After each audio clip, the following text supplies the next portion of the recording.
চলুন আজ বসাবো পদ্ম গাছ। বীজ থেকে চারা তৈরি আগেই দেখিয়েছি, আজ দেখাবো কি করে চারা মাটিতে পুঁততে হয়। গাছগুলো থেকে এরকম রুট আসলেই বুঝতে হবে গাছ আমাদের মাটিতে রাখার জন্য একদম রেডি।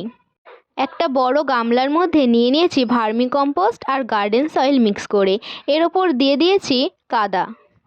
এক একটি গাছ আমি এবার এই কাদাগুলোর মধ্যেই দিয়ে দেবো। এই দেখুন, বাল্ব আসতেও কিন্তু শুরু করে দিয়েছে আমার গাছে। এই দেখুন, এই গাছটার বাল্বটা দেখেছেন কি বড়। আমাদের বাড়ির পাশে পুকুর আছে, তাই আমি পুকুরের কাদা নিয়েছি। আপনি চাইলে নদী, খাল, বিল যে কোনো কাদা নিতে পারেন। যদি তাও না পান তাহলে শুকনো মাটি বেশি জল দিয়ে কাদা কাদা করে তবেই ব্যবহার করতে পারবেন। চলুন, প্রত্যেকটা গাছ আমি এবার যত্ন সহকারে কাদার নিচে ভালোভাবে দিয়ে দিয়েছি।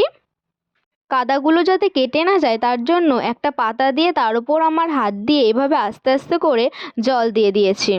একদিন রেখে পরের দিন সকালে দেখুন কি স্বচ্ছ জল হয়েছে না। কাদাগুলো নিচে থিতিয়ে পড়তেই স্বচ্ছ জল বেরিয়ে এসেছে। আমি জলের জন্য পুকুরের জল ব্যবহার করেছি, আপনারা চাইলে ট্যাপ ওয়াটার ব্যবহার করতে পারেন।